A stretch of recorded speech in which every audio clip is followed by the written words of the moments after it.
Hello. Thanks for joining in, and thank you to any replay viewers.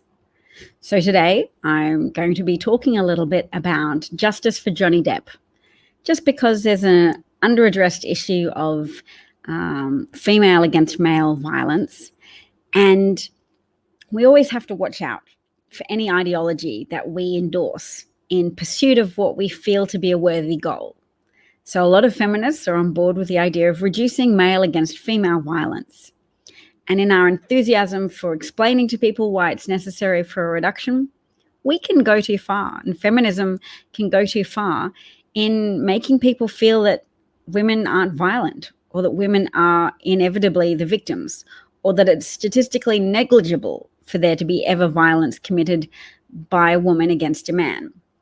And we can see that in the case of Amber Heard versus Johnny Depp, where she presented herself as a victim and he apparently kept quiet, suffered a great deal of reputational damage, and only now has come forward in a defamation, as part of his defamation suit against her, with taped audio in which she belittles and berates him and essentially confesses herself to feel incapable of not being violent against him in the future.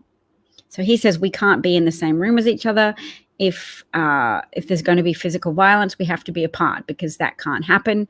And she says, I can't guarantee that I won't be violent going forward because when I get angry, I just go crazy and I can't control myself. And that was her taped confession, evidently as part of a recording she was making herself of a couples therapy session. So it's something that really needs to be confronted when we get too attached to an ideology that we can't deal with data points, and we start to discount men's stories, and we don't let there be resources available for men's domestic violence services. So I've been reading a little bit about people who worked with domestic violence, claiming that they had no list of resources for men to use if they were victims of domestic violence, and that pundits or psychologists who talked about the subject of intimate partner violence felt actively discouraged from talking about female against male violence because they didn't want to run counter to the prevailing sentiment amongst feminists. That we had such a strong grasp of the narrative and of stories in the media that it just wasn't going to, they felt it wasn't going to play with an audience talking about violence that happens to men, not from other men, but from violent women. So, yeah, women are human. We must never lose sight of that. We are not some rarefied creature that can't commit violence, that is only committed to nurturing. That's a type of sexism, to believe that women are so lacking in humanity that we are restricted to always being victims. It's important. Oh, I haven't clicked on the comment section to see if we have any response to that. So no comments yet. That's okay. Most of my viewing audience, my habitual viewing audience, is probably asleep. So I've got some night owls here.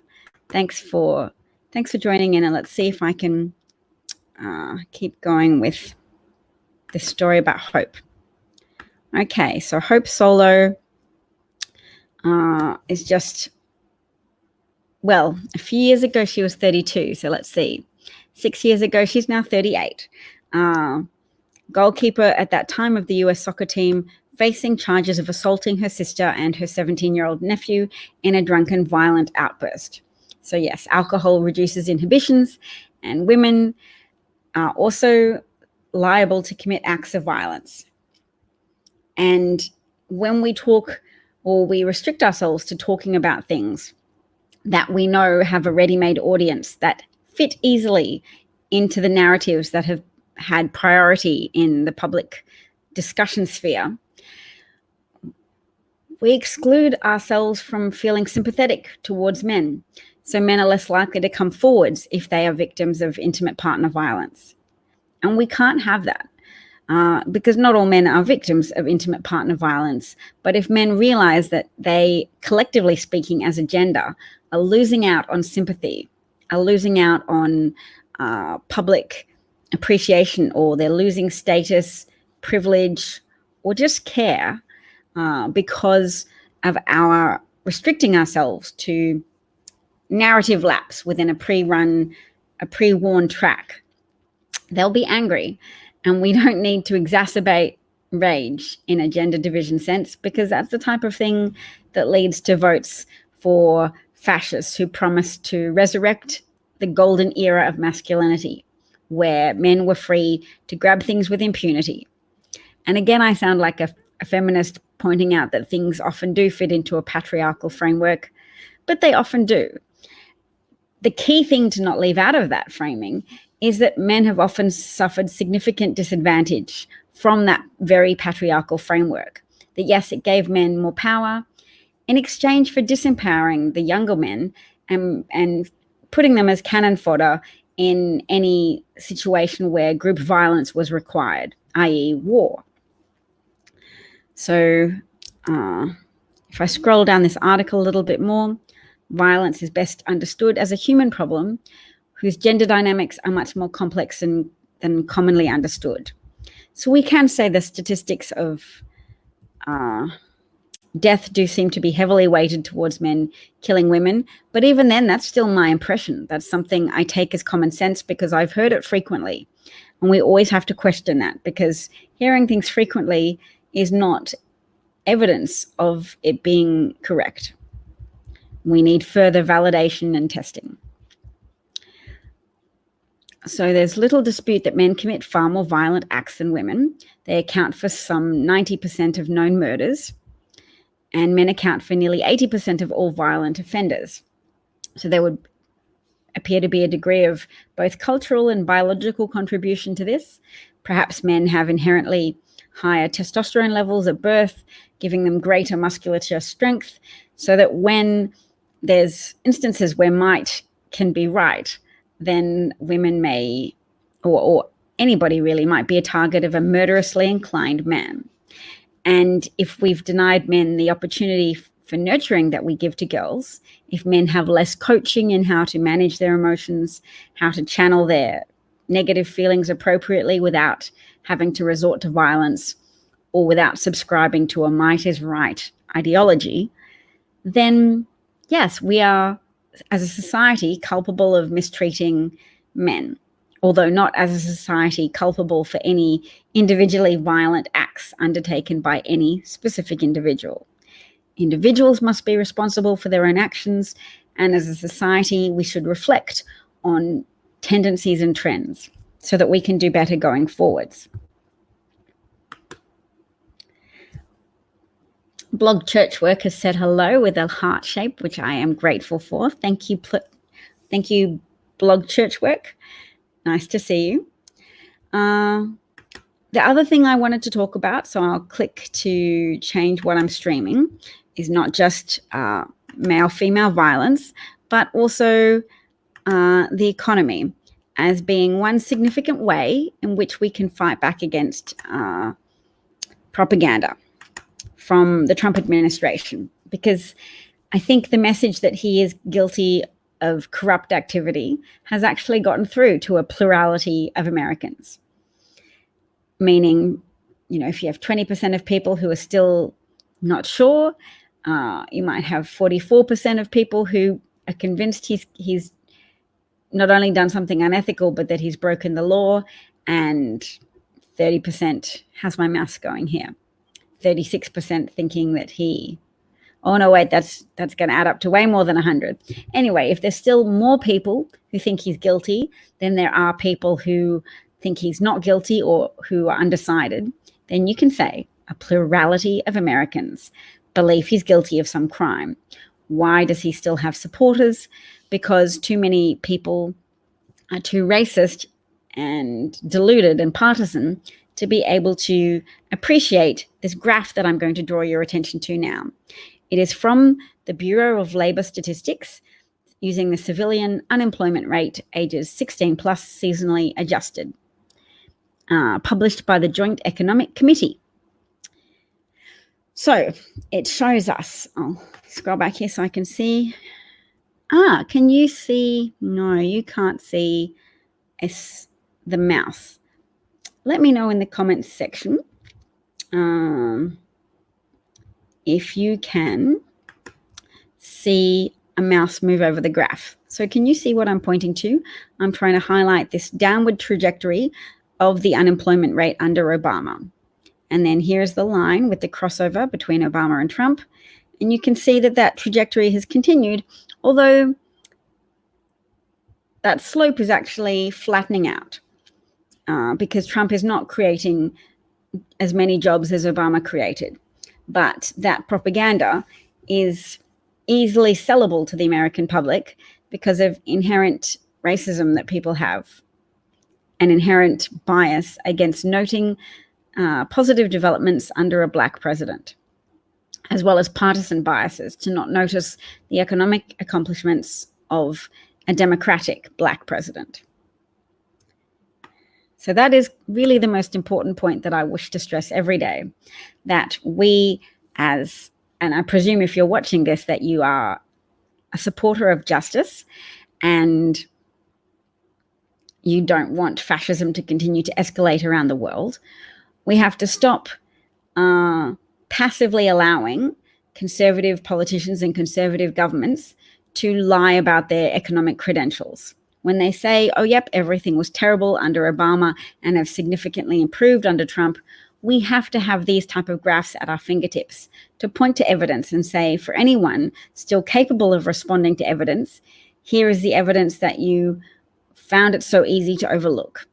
So please notice this fact that under Bush, the unemployment rate trajectory was going up, and under Obama and the fiscal discipline of Democratic presidents, that unemployment rate began to go down.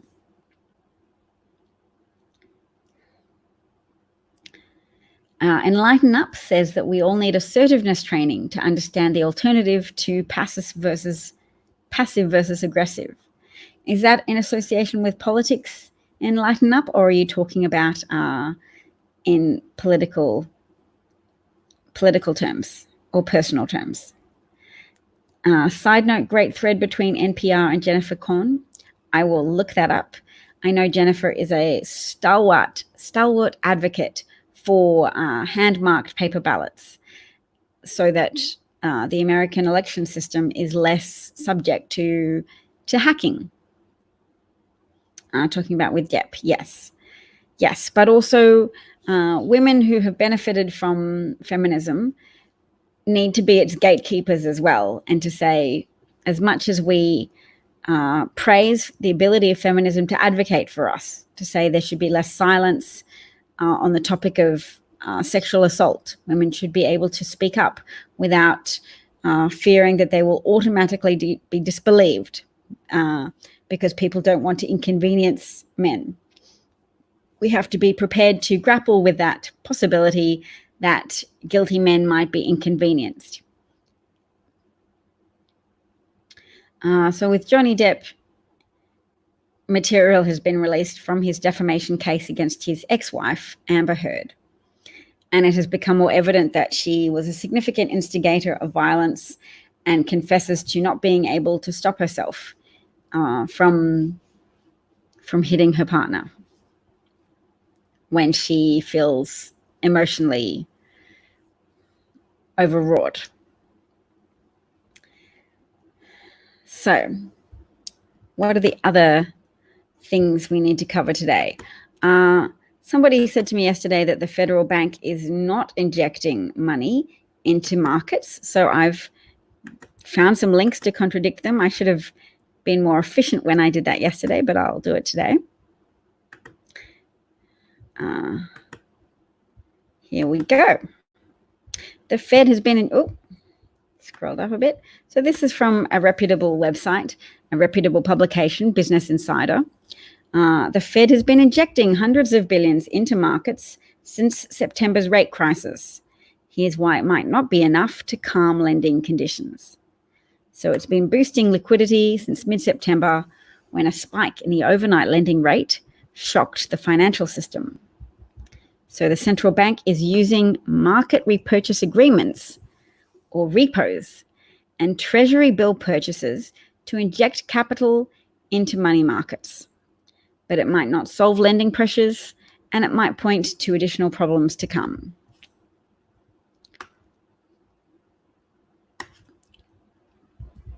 So these actions have been prompting worry amongst analysts, portfolio managers, and even Democratic primary candidates. Yes, it's keeping the stock market afloat. Monthly purchases of $60 billion in Treasury bills on October the 15th to keep its key interest rate within an intended range. Well, that's very important to note. And it's very important to engage with the economy, to note that things that tend to attract viral internet attention are things that arouse emotion like anger. So the economy doesn't necessarily arouse anger. Mostly Democrats ignore it because we're too busy campaigning for justice on social issues. We need to make the economy a social issue because people's livelihoods should be a social issue. We should be campaigning for more government investment in industries with an upward trajectory, like renewable energy industries that need more help at the baseline. Because coal is a dying industry, not just because renewable is becoming more competitive and more efficient, but because people are turning away from investing in fossil fuel industries such as coal and gas because of public pressure, because people don't want their retirement funds to be invested anymore in technologies that promote the future death of their grandchildren, promote the destruction of industrialized civilization as well as all civilizations if the temperatures continue to increase and extreme weather events exponentially increase and the food web takes significant blows that mean we wouldn't be able to have food in our supermarkets anymore, and we would have such significant disruption to agricultural systems that providing for the people who currently live on planet Earth would become too great of a challenge for us to cope with. And we are at a critical point in history where the people who don't acknowledge that are actively sabotaging our human ingenuity and our human ability to promote our own existence, to safeguard our own existence from external threats. So that's key. I'm not always going to talk about things or frame things in a way that says, get angry about this. But in a way, I should. Get angry about the economy. Get angry about the 20% rise in farming bankruptcies. Because even with Trump doing a much bigger bailout than Obama ever did, and with no hope of it being paid back, giving $28 billion of public money to farmers to recompense them from the damage caused by Trump's initiated tariff war, they will not be able to pay that money back because it's been distributed so corruptly and so poorly, going to big agricultural conglomerates who will then buy out the bankrupted family farms who will have to sell their land. So yes, increase of 20% in farming bankruptcies in 2019.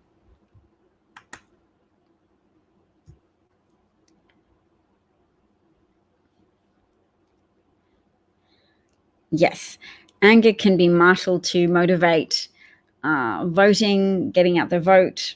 Anger can help people, can fuel people to march in the streets and to hit the doors for door knocking campaigns. Bernie is quite good at telling a narrative that marshals people's anger, which makes him a strong candidate from one perspective, but then from another perspective, you need more than anger. You need an understanding of how to build consensus in a broad way, not just the people who are attracted to your messianic role of fixing America. People who don't appreciate Bernie's political selfishness in not helping Hillary Clinton when she was the sole political leader telling the world that Russians were interfering. Russians were promoting propaganda against her. And he knew she was telling the truth because people in Bernie Sanders' campaign were telling him we're bizarrely getting assistance or we're being promoted by Russian Twitter accounts, Russian social media groups. Oh, how am I going for time? So yes, that activity of failing to support Hillary Clinton And yes, going to lots of rallies, but not really saying everyone needs to vote for Hillary Clinton. Instead saying, we need to solve these problems, i.e. you, my followers, should be even more devoted to me. So that if you happen to vote for Donald Trump in 4 years, you're really, really going to need me to come and take charge of America and wave my magic socialist wand and fix all your problems and redistribute things appropriately. Bernie doesn't even have a plan like Elizabeth Warren. She's the socialist, the left-leaning progressive person with more plans, but at the same time, she also does not have significant support from African-American voting groups. And that's needed because African-American voters are the reliable Dem voting base. The most reliable. Somebody made a comment, it's easy to trigger bombs when you're safely outside the blast radius. And Susan Sarandon and people that advocated for voting for Trump because he was going to be needed to inspire a revolution. She is safely outside the blast radius of Trump oppression and Trump brand fascism because she's wealthy and an ideologue who does not appear to be able to anticipate all of the suffering, all of the murdered children, the separated families, the migrants languishing even now in deadly tent camps just outside the US border where they're being attacked, suffering from kidnapping and violence, etc., prior to being quickly shuffled through America's legal system without representation and then sent away to the jungles of Guatemala or elsewhere. I would love to make a friend with someone who loves the movie Angry Birds 1 as much as I do, because that movie has a bird who is angry and is ostracized from his community as a consequence. And they befriend some pigs who come in and act all kind and concerned, and only the angry bird is suspicious of their motives when they steal all of the children from the bird community and leave. They all look to the angry bird as the only person suspicious enough in their community to have highlighted the potential dangers of befriending the suspicious green pigs. His anger becomes their unifying force and their spur to action and their mission to regain their children.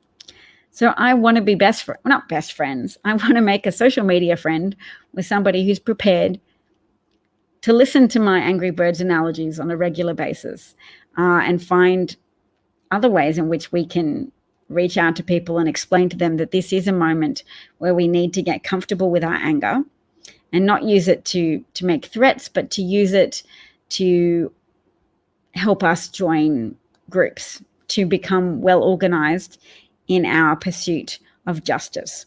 That corruption isn't just a word, an abstract concept. It's something that hurts people. So to join organizations that help mitigate some of that hurt, but even more critically at this point, to join groups which have plans of action for how to minimize the voter suppressing actions of the Republican Party.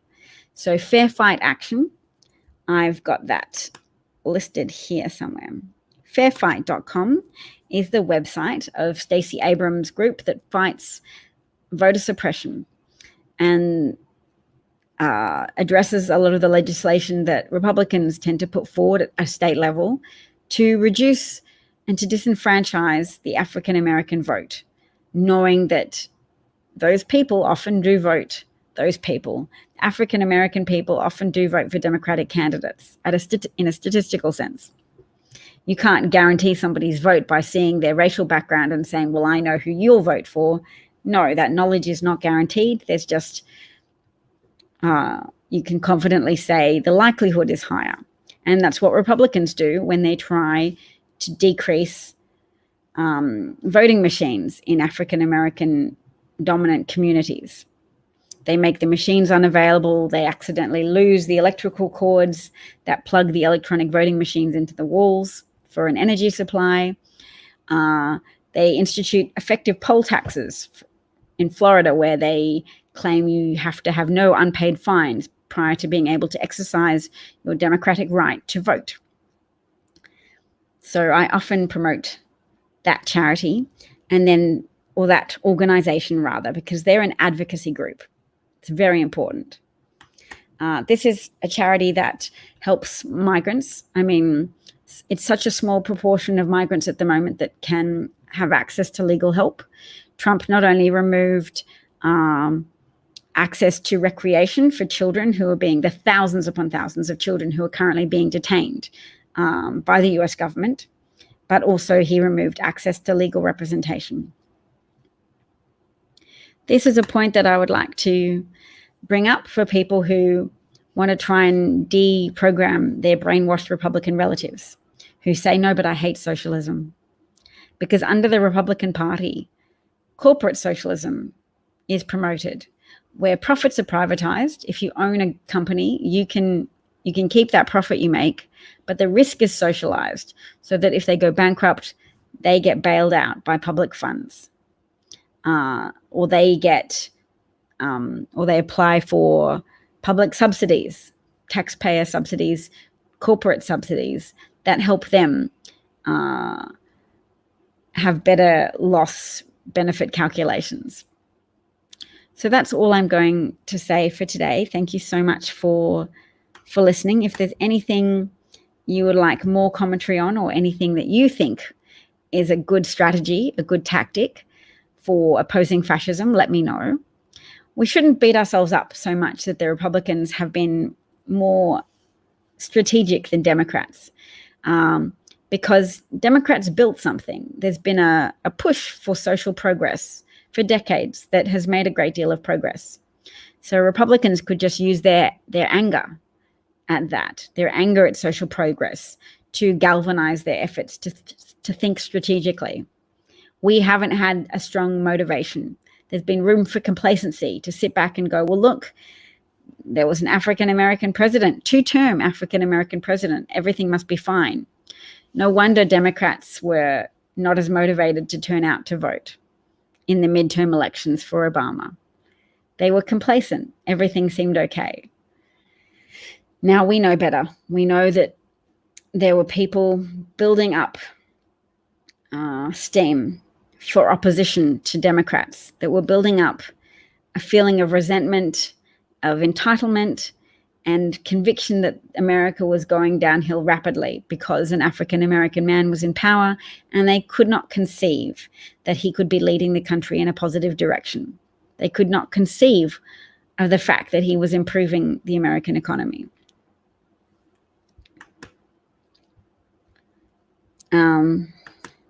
So yes, that's very important to note.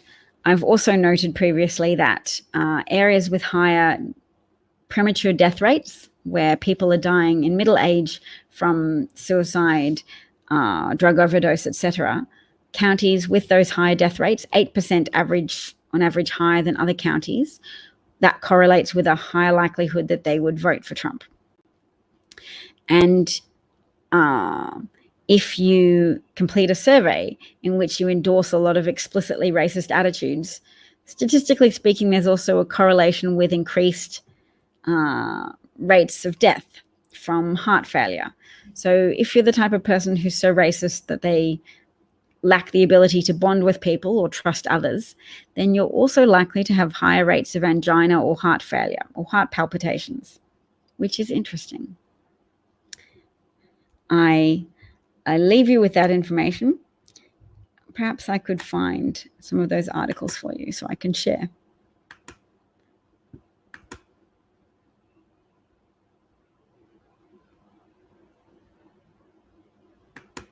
Okay. I can copy and paste this article and make a banner of it.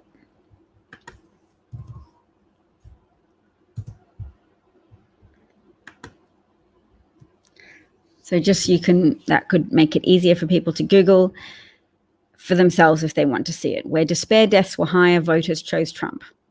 If people had seen a lot of people around them die, they were more likely to vote for Trump, but they were possibly also more likely to die because they were racist, and racism impedes your ability to trust others.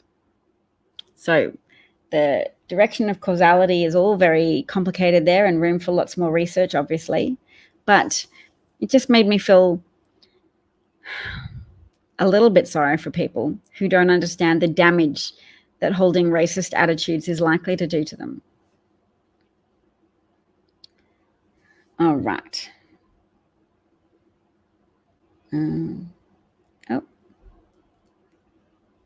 just loading my own broadcast so that I can see if there's any trolls that need to be blocked. And surprisingly enough, there aren't any trolls at present.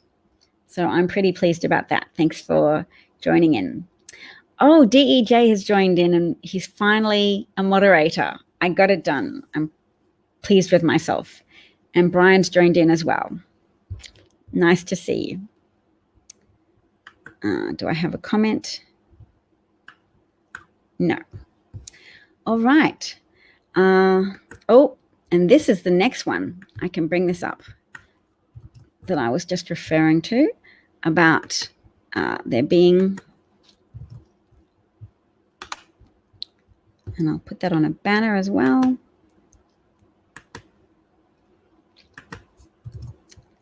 Let's discuss this one.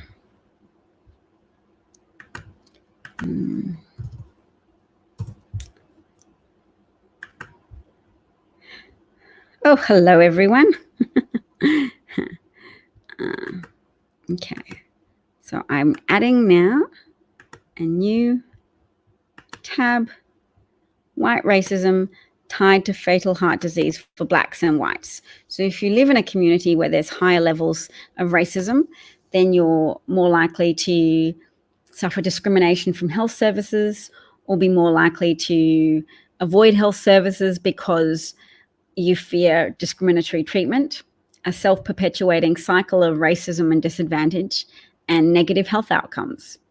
So there's a pronounced effect of fatal heart disease increases associated with being black and living in a community where there's a high proportion of racism. But just because it's a novel claim that I haven't seen anywhere else before, I'm also going to be looking again at this point that living in unabashedly racist communities can also shorten the life of white people. Detrimental to both the group targeted by the bias, but also the group that harbors the bias. And this is where I need to scroll down to the reference section because they made reference to a study from Pennsylvania. So death rates for circulatory diseases from 2003 to 2013 were collected by the CDC, the Centers for Disease Control, and put it together with data from the racial bias, data from Project Implicit.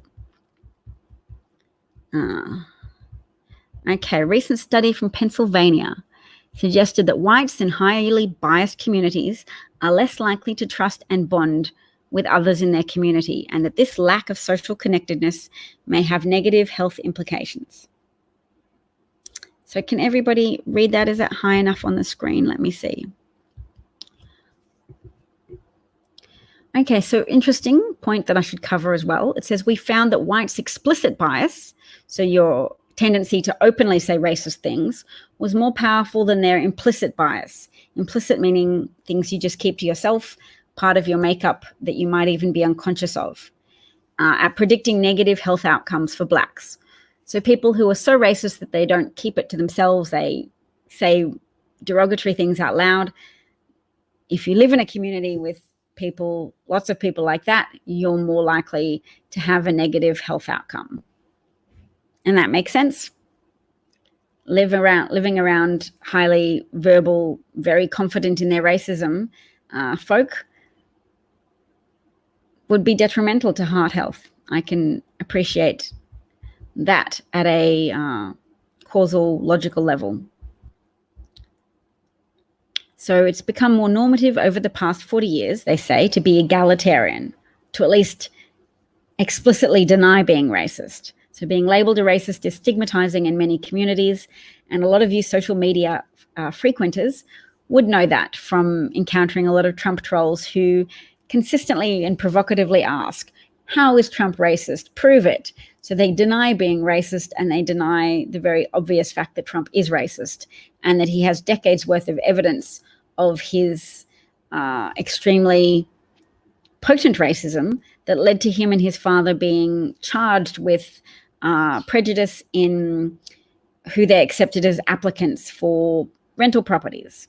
So they were found guilty for that and had to do reparatory work in terms of advertising in non-English speaking newsletters that they were, or not non-English speaking, but they had to advertise that they would let anybody rent their condos as part of the settlement.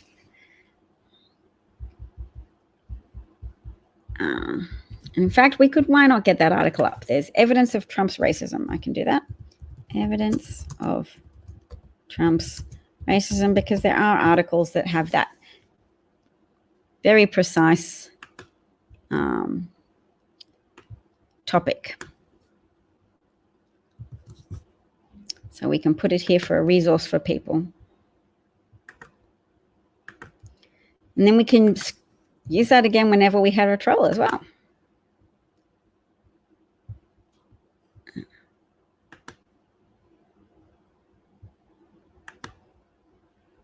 Okay.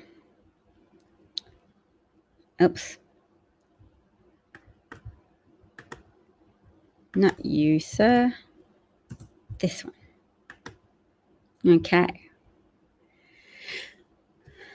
So does that, I have 3 more comments. Let's have a look at what people are saying.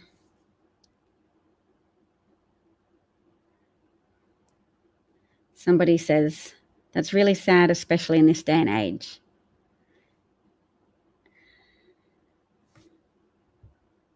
Is that a troll? That name looks like a troll.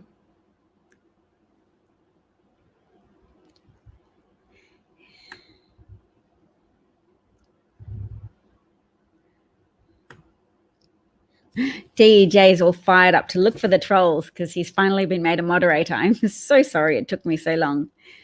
I wonder why I couldn't find your account before. All right, now let's get rid of that article and we'll put up the Vox article that I'm referencing about Trump's history of racism, because it's very long, but I won't devote a great deal of time to it just because trolls shouldn't occupy our attention too much. So his record is, yes, not only calling all Mexican immigrants criminals and rapists, stereotyping black reporters, yes. I'm looking for more historical information. Here we go. The Department of Justice sued him for racial discrimination in the 1970s. 1973. So under the Nixon administration, they sued Trump Management Corporation for violating the Fair Housing Act. Federal officials found evidence that Trump had refused to rent to black tenants and lied to black applicants about whether or not apartments were available. Trump said the federal government was trying to get him to rent to welfare recipients.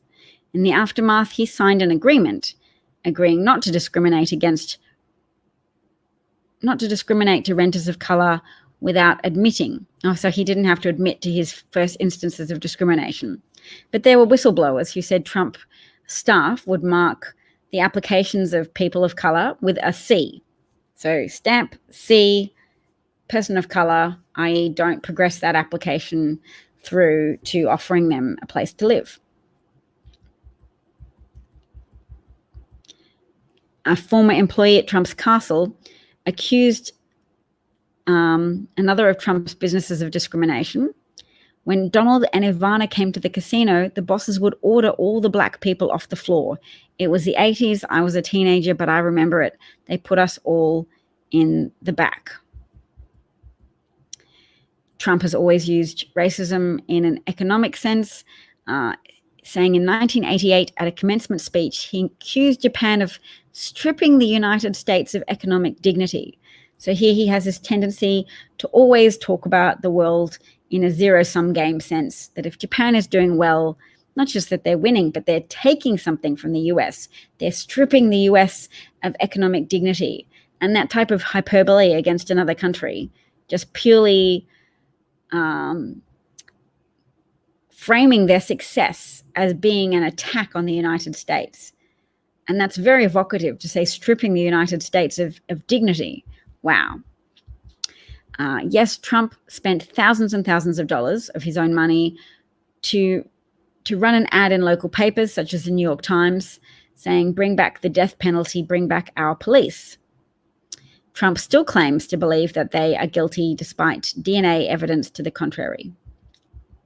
That the exonerated 5, he claims to not believe that they're exonerated. The Trump Plaza and casino had to pay a $200,000 fine because it transferred black and female dealers off casino tables to accommodate a big-time gambler's prejudices. Okay, so we have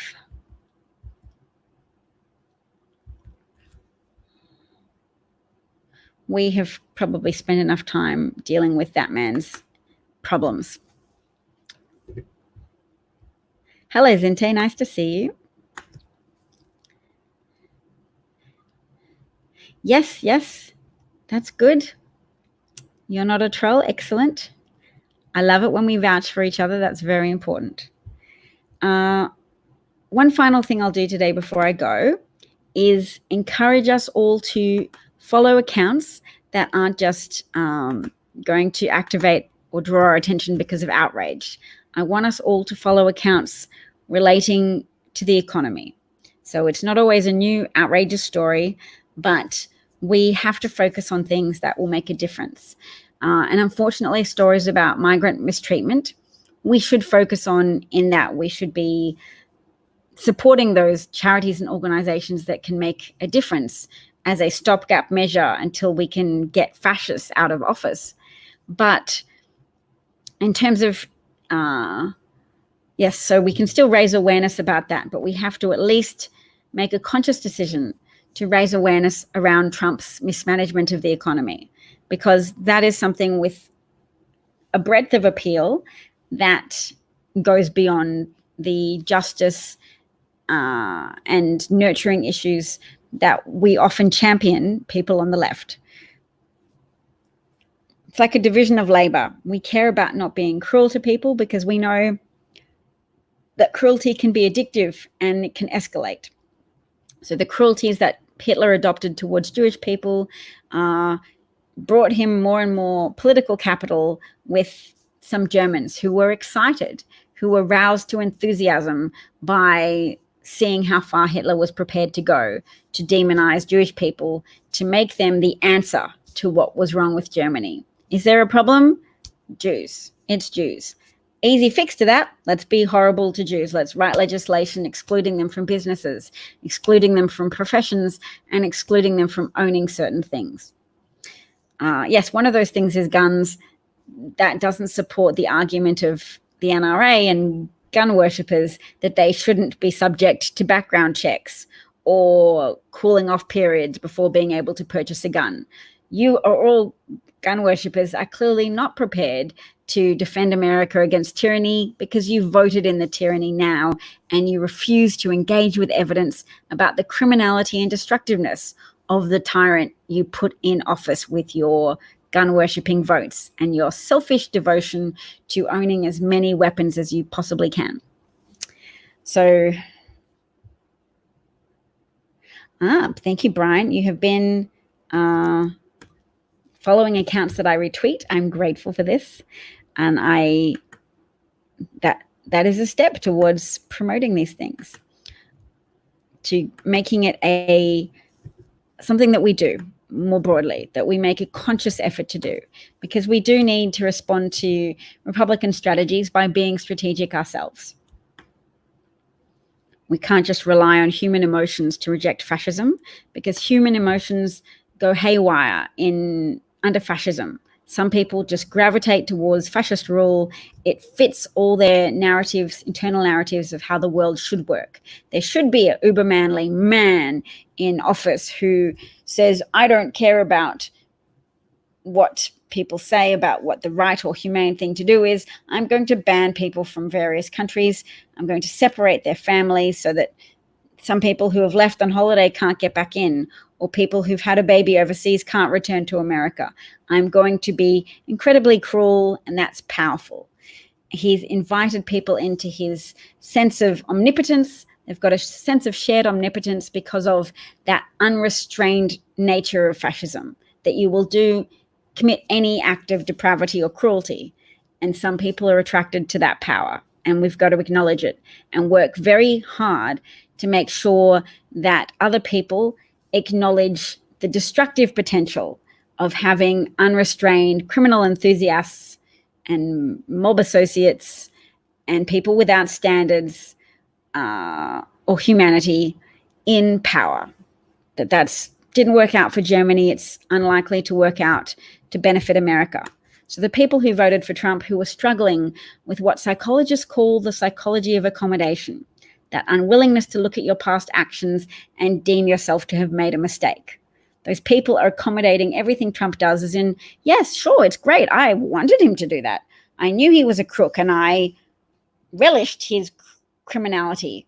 An Iowan voter said to Joe Walsh the other day, apparently, according to Joe Walsh, that he knew Trump was a crook and he'd done the wrong thing and that he would continue to do the wrong thing. And he said, it's my payback. It's my revenge. So Joe didn't answer what it was the man said he wanted revenge for, but one's got to presume revenge for there having been a black Democratic president in power for 8 years, whilst he probably kept reading Fox News about how terrible that was and how much that was destroying America. So his feelings got so hurt that things didn't go his way, or that he was being told that things weren't going his way. And he got this impression that, yep, people who don't like white males, they're winning and they're my enemies and I will have my revenge. Very Shakespearean and very self-destructive and delusional.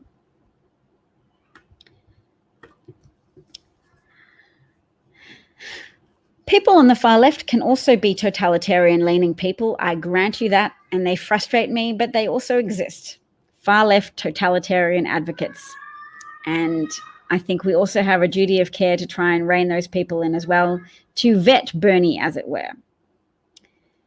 Why aren't more people talking about Stephen Miller and Steve Bannon? They're the real masterminds. They are, but they're not directly within our political reach. So that's a good point.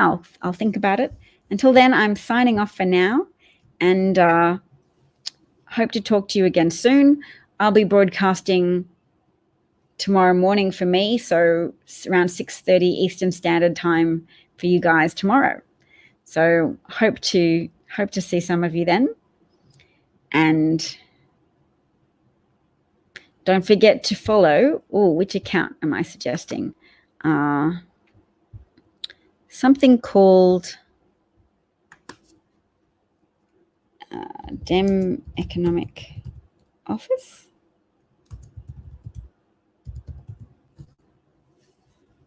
Let's see if I can find it. Oh, well, there's maybe if I put the word committee in there. There's a committee.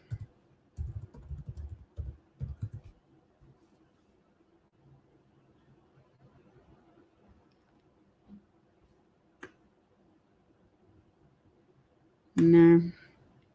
All right, well, I'll work on it. See if I can find that account for you to follow. I know. What if I scroll down my likes? I bet I liked a lot of things that they posted. Oh, the wisest thing in the world is to cry out before you are hurt. It is no good to cry out after you are hurt, especially after you are mortally hurt. People talk about the impatience of the populace, but sound historians know that most tyrannies have been possible because men moved too late. It is often essential to resist a tyranny before it exists. So that's the most profound quote that I can suggest to you.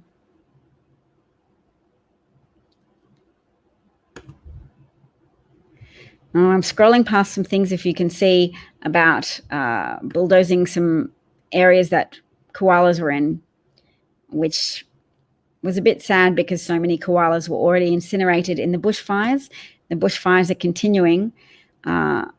But yes, it's very hard. Oh, look, Jared Kushner failed to disclose he led a foundation funding illegal Israeli settlements. Yep, that face is not a modest, humble face, but we shouldn't base our judgments on his face, because that's not the kind of explanation that builds consensus. Nobody can say, you know what, he does have a terrible face. I realize now I was wrong to support Jared Kushner and the Trumps.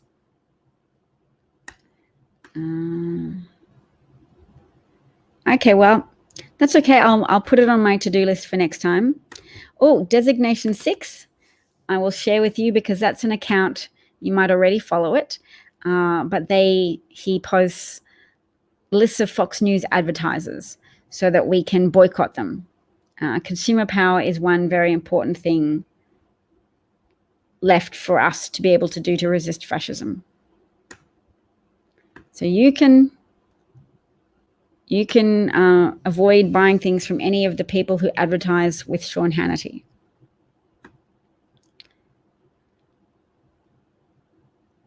Oh, look, here we go. Let's find alternatives. Oh, no, Universal Pictures and Disney, they sponsor Fox News. Don't buy their products if possible. Jenny Craig, GSK, that's GlaxoSmithKline, SmartMouth, StarKist, WeatherTech, LifeLock. All right, that's a hard one for mummies. Boycott Disney products. Do not buy your children merchandise from Universal Pictures or Disney's. Do not go to Sandals resorts, beaches resorts. That's easy enough. My Pillow, everybody knows that guy is a Trump freak. Procter & Gamble. Oh, do they make pharmaceutical things? Plexiderm, don't know what that is. The NFL Network, that sounds like a football thing. Always. They're suitcases. I've heard about them today. They also abuse their staff. So don't buy Always suitcases. You're supporting Fox Network and the brainwashing of Americans to support white nationalism, white supremacy, and the political party that offers you that, the Republican Party. There we go. I must have covered everything I wanted to now today. So I'm also streaming JCat on Periscope. So I stream simultaneously on Periscope and YouTube using a website called StreamYard.com, which is very handy. Procter & Gamble is huge. Yes, they probably make toothpaste and everything. We'll have to invest some time and energy into finding alternatives to Procter & Gamble. So see you guys. Thanks so much. All the best, and hope to see you again soon. Take care of yourselves and each other. Bye.